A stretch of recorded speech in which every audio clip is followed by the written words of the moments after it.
আসলাম এটা? পার্ক। যেমন আসলে কখনো পার্কে তুমি? পার্কে বসবো আমি? তো কি হয়েছে, প্রকৃতির মাঝে, ইটস ন্যাচারাল। এইখানে বসবো আমি? আমার জামা নষ্ট হয়ে যাবে। কিনে দিব আরেকটা। তুমি জানো না আমি তো আগামীর অনিল আম্বানি হতে যাচ্ছি, তাই না? বিশেষ বিজনেস টাইকুন। বিবিএ পড়ছে কেন নালে? তাই বলে আমি এখানে বসতে পারবো? সরি। আচ্ছা ঠিক আছে, যাবো। আগে একটু প্রকৃতির আস্বাদন নিয়ে নাও। যান্ত্রিকতার যুগে আমরা কঠোর হয়ে যাচ্ছি এই যান্ত্রিক জীবনের জন্য। এখানে যদি এখন বৃষ্টি পড়ে? ভিজবো। আমি ভিজবো না, আমার ঠান্ডা লাগে। আচ্ছা ঠিক আছে, আমরা কোথাও যাবো বাবা। আপাতত মাথার উপরে দেখো তো একটা ছাউনি মনে আছে নারকেল পাতার। খারাপ না, কিছুক্ষণ পর্যন্ত আমাদের শেল্টার দিতে পারে।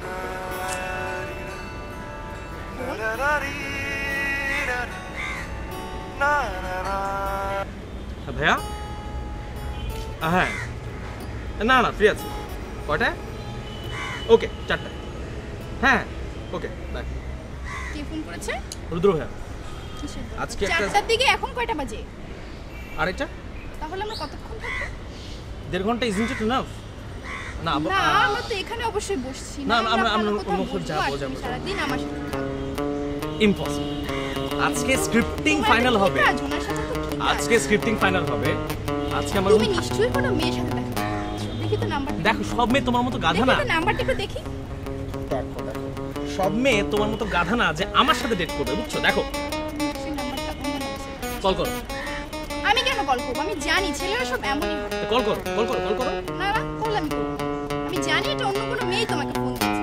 আচ্ছা তোমার কি মনে হয় তোমার মতো একটা মানুষের সাথে এতদিন ধরে চলে আমার মধ্যে এইটুকু শিক্ষা হয়নি যে একটা মেয়ের সাথে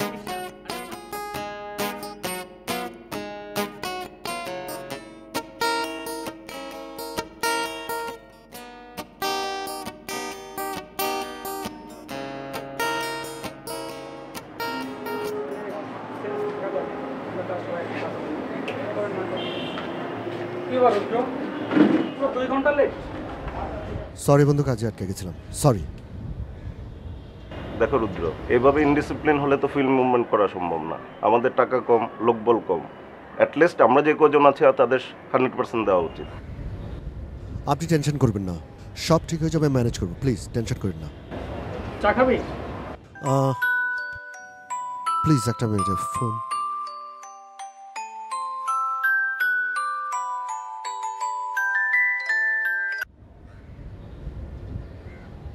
আচ্ছা আপনি আমাকে কেন ফোন করেন বলেন তো? আমার ইচ্ছে, আমি যখন তখন যাকে তাকে ফোন করব। আচ্ছা ঠিক আছে, এখন কারণটা বলেন, কি কারণে ফোন করেছেন? আমার 5000 টাকা লাগবে, রাতের মধ্যে পাঠাও। আজব, আপনার সাথে আমার ছাড়াছাড়ি? আপনার বাসা থেকে অলরেডি পাত্র খোঁজা হচ্ছে, আপনি কোন অধিকারে আমার থেকে টাকা চাইছেন? আমার আরেকটা বিয়ে হবার আগ পর্যন্ত তো তোমাকেই দেখাশোনা করতে হবে, তাই না? এই অধিকারে। সরি, আমার কাছে টাকা নাই, আমি দিতে পারবো না। রাতের মধ্যে মনে থাকে জানো। বাই।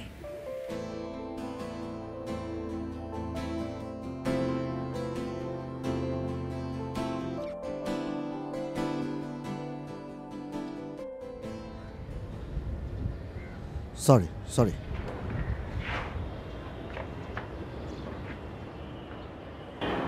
শোনো রুদ্র, বিপ্লব বলছিল আগামী মাসে একটা ফিল্ম ফেস্টিভ্যাল করবে। ইউরোপের টোটাল 10টা ক্লাসিক দেখানো হবে। এর জন্য আমাদের কিছু অ্যারেঞ্জমেন্ট দরকার। সবচেয়ে বেশি দরকার আমাদের গ্রুপটা একটু বড় করা। সেক্ষেত্রে কিছু নতুন উদ্যমী মেম্বার রিক্রুট করতে হবে। তুমি কি বলো?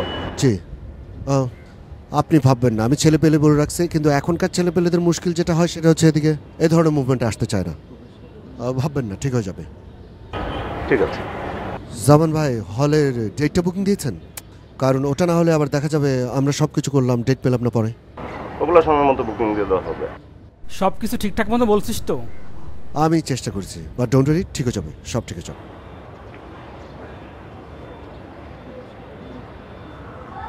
তো তারিখটা ঠিক করছেন, মানে কখন করবেন?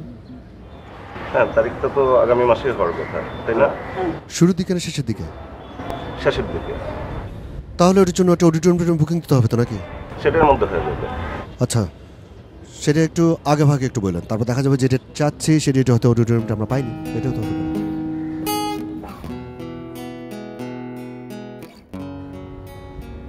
আসলে ব্যাপারটা কি বলতো, একটা বছর যতদিন সংসার করেছিস তুই কিছুটা ডিরেইলড ছিলি, আমাদেরকেও ঠিক মতো সময় দিস নাই, এখন আবার একই প্রক্রিয়া শুরু হলো। এটাই তো বোঝার বল বন্ধু।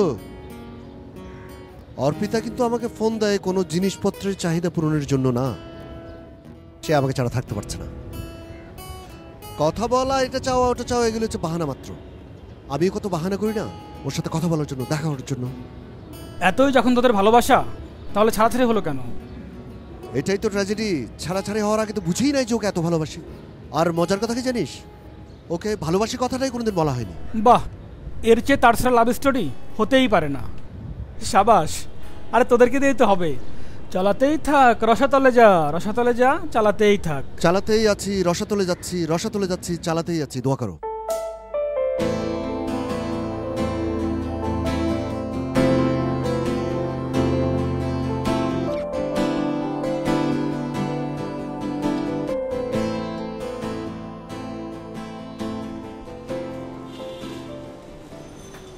রুদ্র ভাইয়া, এনি কর।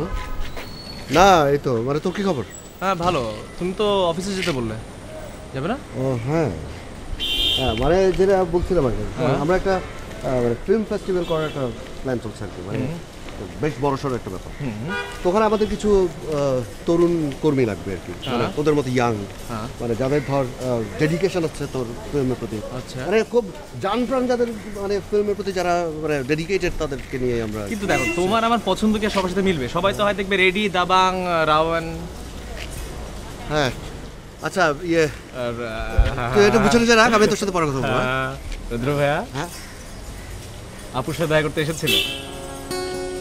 তোর কাছে ম্যাচ হবে? রুদ্র ভাই, আমি স্মোক করি না।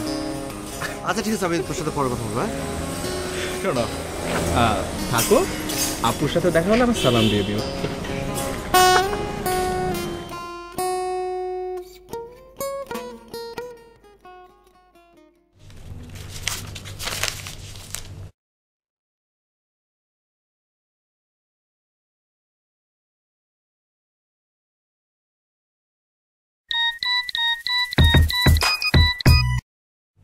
হ্যাঁ মা বলো। যা বলছি চুপচাপ শোনো, কোনো কথা বলবা না। তমালের বাবা মা এসেছিল তোমার বিয়ের প্রস্তাব নিয়ে, আমাদের সাথে কথা বলে গেছে। এদিক থেকে আমাদের কোনো আপত্তি নেই। মা তুমি সব কি উল্টাপাল্টা বলছো? যা বলছি ঠিকই বলছি। জীবনটাকে নিয়ে অনেক খেলেছে তুমি, আর না, এখন আমরা যা বলবো তাই তোমাকে শুনতে হবে। নিজের ইচ্ছা মতো তো অনেক কিছুই করলে, ফলাফলটা কি হলো? মা তুমিও একটা কথা জেনে রাখো, আমি এখন খালার বাসায় আছি, তো দরকার হলে এই বাসাটাও আমি ছেড়ে দেব, কিন্তু আমার পক্ষে তমালকে বিয়ে করা সম্ভব না। সম্ভব না বললে তো হবে না, তোমারও ছোট বোন আছে, ওদের কথা ভাবতে হবে তোমার। আমাদের সমাজ মেনে চলতে হয়, আমাদের সমাজে মুখ দেখাতে হয়। নিজের ইচ্ছা মতো তুমি সব কিছু করতে পারো না।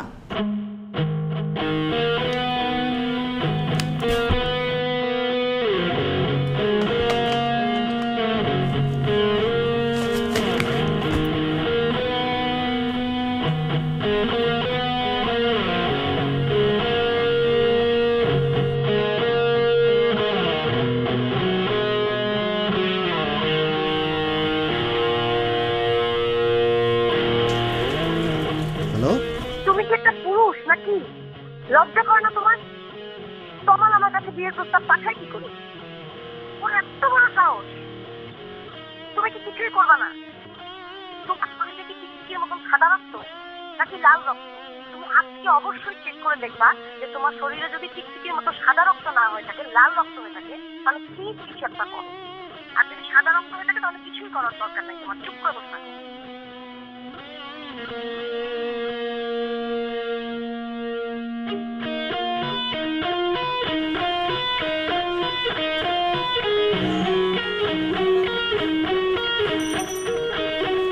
তমাল,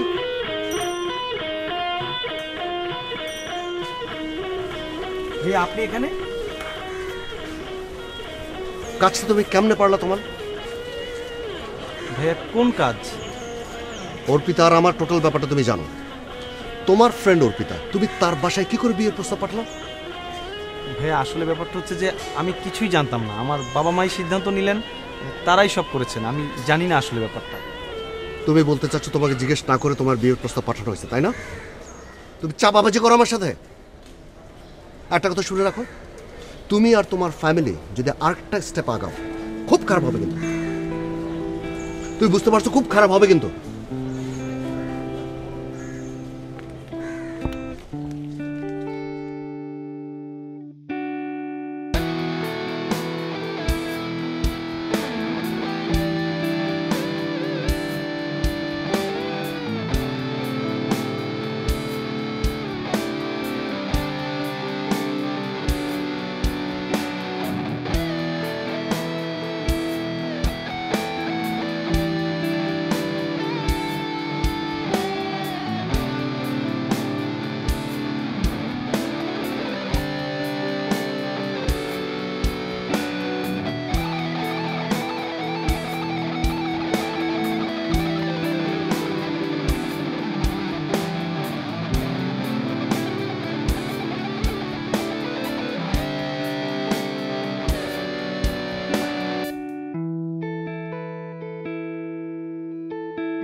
তুমি? অর্পিতা আছে? না, খালা এসেছিল, ওকে নিয়ে গেছে। ওরা তো চিটাং যাচ্ছে। কখন? এই তো একটু আগে।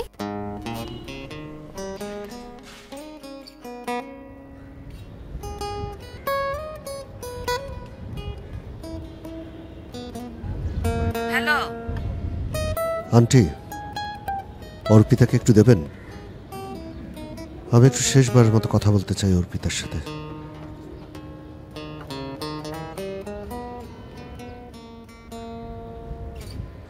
অর্পিতা, তোমাকে আমি হারানোর আগে কখনো বুঝিনি আমি তোমাকে কতটা চাই। আমার ইগো, আমার স্বপ্ন, আমার ভালোবাসার চাইতে বড় হয়ে গিয়েছিল। আমি এটা কখনো বুঝিনি তুমি নেই তো আমার স্বপ্নের মূল্য নেই।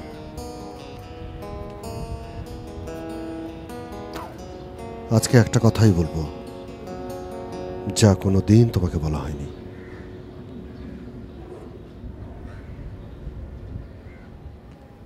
আমি তোমাকে ভালোবাসি অর্পিতা, অনেক ভালোবাসি, অনেক। ভালো থেকো, রাখি।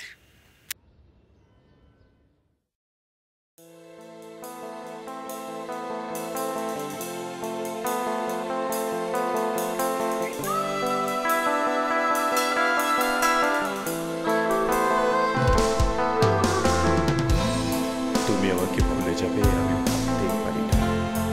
আমাকে মন থেকে মুছে ফেলে তুমি আছো এই সংসারে, আছো বারান্দায়, মুখ দেখছো আয়নায়, আঙুলে জড়াচ্ছ জল। দেখছো দেখছো তোমার স্মৃতি বেরিয়ে গেছে অন্তহীন উদ্যমের মধ্যে।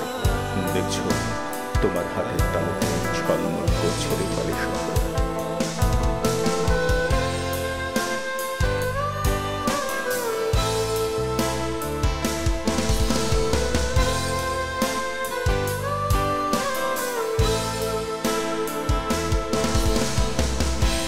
আমাকে আমাকে মন থেকে মুছে ফেলে তুমি অস্তিত্বের ভূভাগে ফোটাচ্ছ ফুল।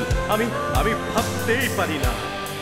যখনই ভাবি হঠাৎ হঠাৎ কোনো একদিন আমাকে ভুলে যেতে পারো, যেমন যেমন ভুলে গেছো অনেক দিন আগে পড়ার কোনো উপন্যাস।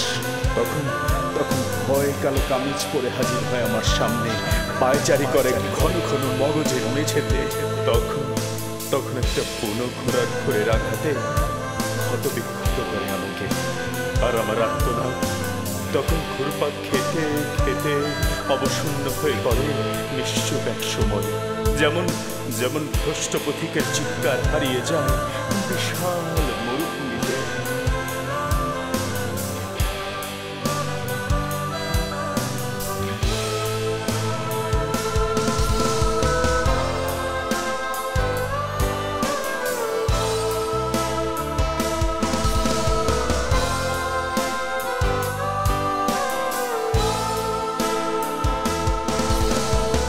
বিদায়বেলা সাজটা আমি মানি না।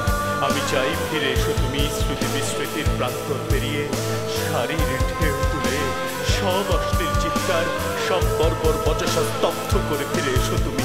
ফিরে এসো স্বপ্নের মতো জেলে কোঠায়, মিশে যাও মিশে যাও হৃদ স্পন্দনে আমার, হৃদ স্পন্দনে আমার।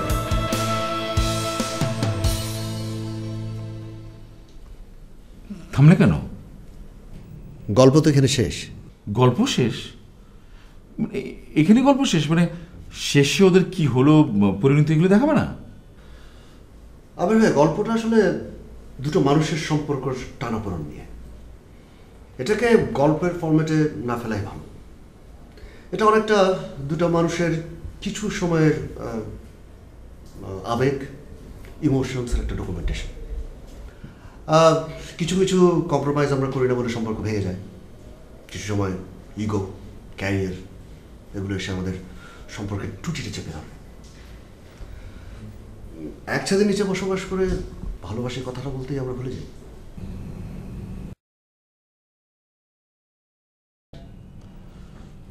রুদ্রের প্রতি মেয়েটার ভালোবাসা বরাবরই ছিল, কিন্তু রুদ্রের ভালোবাসার প্রকাশটা সবসময় ছিল না। এটা হয়তো তার স্বপ্ন, তার ক্যারিয়ার, এগুলো তার ভালোবাসাকে ছাপিয়ে গেছে বলে। সেই বাধাটাই শেষ অধ্যায়ে এসে রুদ্র অতিক্রম করে। সব বুঝলাম, কিন্তু দর্শক কি এটা নেবে? মানে সিনেমা হলে কি চলবে এটা? আমির ভাই, দর্শক কিন্তু অনেক ম্যাচিওর এখন। আর আপনাকে যতটুকু জানি, আপনি টাকার চাইতে মানের কদর করেন বেশি।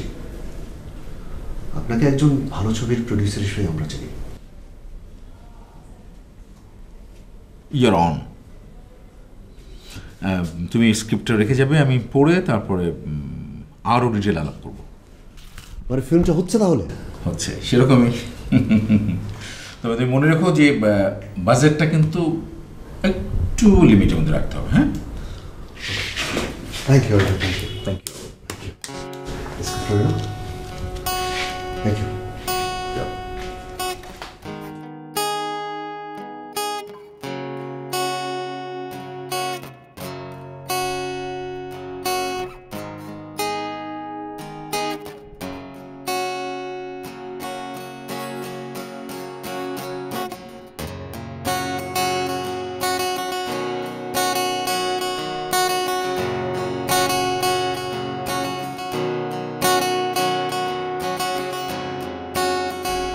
কি বললো?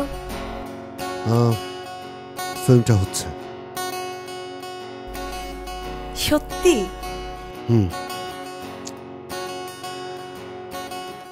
আরেকটা কথা বলতে চাই। কি? তাড়াতাড়ি বলো। বলতে চাই ভালোবাসি তোমাকে, অনেক অনেক ভালোবাসি।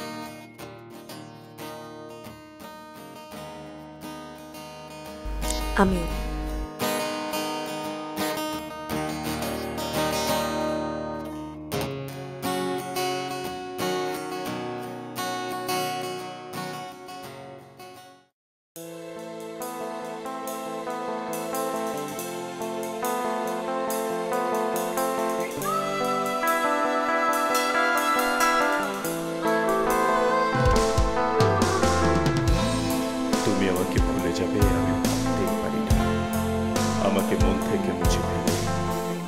আছোই সংসারে, আছো বারান্দায়, মুখ দেখছো আয়নায়, আঙুলে জড়াচ্ছ ছোঁয়া। দেখছো দেখছো তোমার স্মৃতি দিয়ে বেরিয়ে গেছে অন্তহীন দেখছো তোমার হাতের তালুতে ছলমল করছে রূপালী শহর।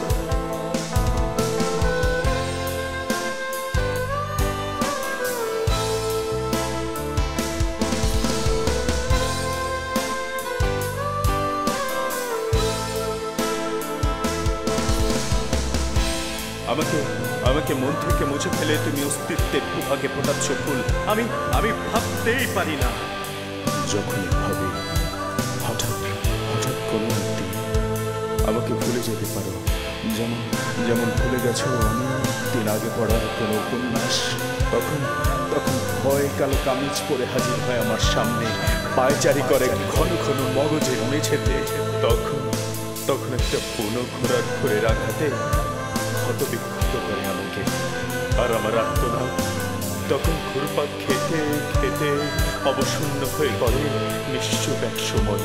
যেমন যেমন ভ্রষ্ট পথিকের চিৎকার হারিয়ে যায় বিশাল মরুভূমি